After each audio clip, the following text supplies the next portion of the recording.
उद्धव ठाकरे आज आणि उद्या सिंधुदुर्ग रत्नागिरीच्या दौऱ्यावर सावंतवाडी कुडाळ मालवणमध्ये कॉर्नर सभा तर कणकवलीमध्ये राणेंच्या होम ग्राउंडवर जाहीर सभा।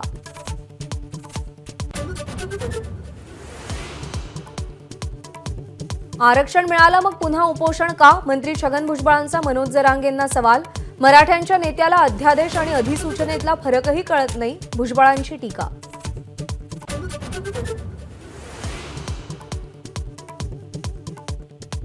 सोळा नोव्हेंबरला मंत्रिपदाचा राजीनामा देऊन 17 तारखेला सभेला गेलो, मंत्री छगन भुजबळांचा मोठा गौप्यस्फोट। भुजबळांच्या वक्तव्यावर अजित पवारांचं मौन।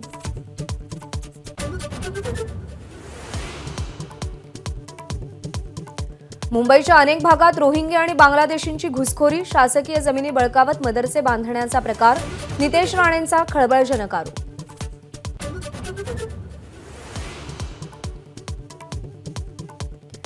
साताऱ्यातल्या व्याजवाडीतील धोमचा उजवा कालवा फुटला, लाखो लिटर पाणी वाया, पाटबंधारे विभागानं केलेल्या कालव्यांच्या सर्वेक्षणावर संशय।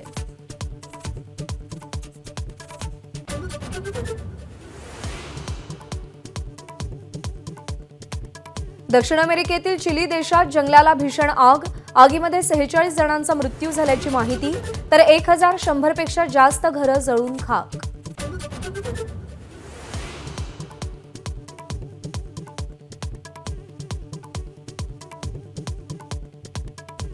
भाजपचे ज्येष्ठ नेते लालकृष्ण अडवाणींना भारतरत्न जाहीर, पंतप्रधान नरेंद्र मोदींची ट्विट करत घोषणा।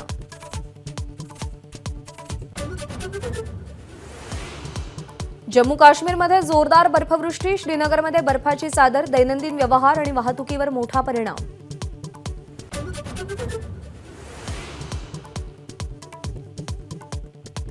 उत्तरेकडच्या थंड वाऱ्यांमुळे राज्यात पुन्हा थंडीचा कडाका वाढणार, राज्यातल्या तापमानात 4 ते 5 अंशांनी घट होण्याची शक्यता।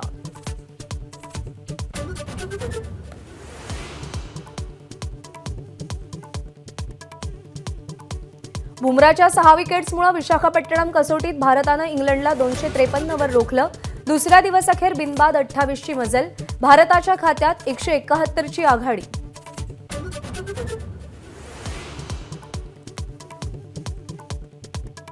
पूनम पांडे विरोधात पोलीस स्टेशनमध्ये तक्रार दाखल, मृत्यूची खोटी बातमी पसरवणं पूनम पांडेला महागात पडणार।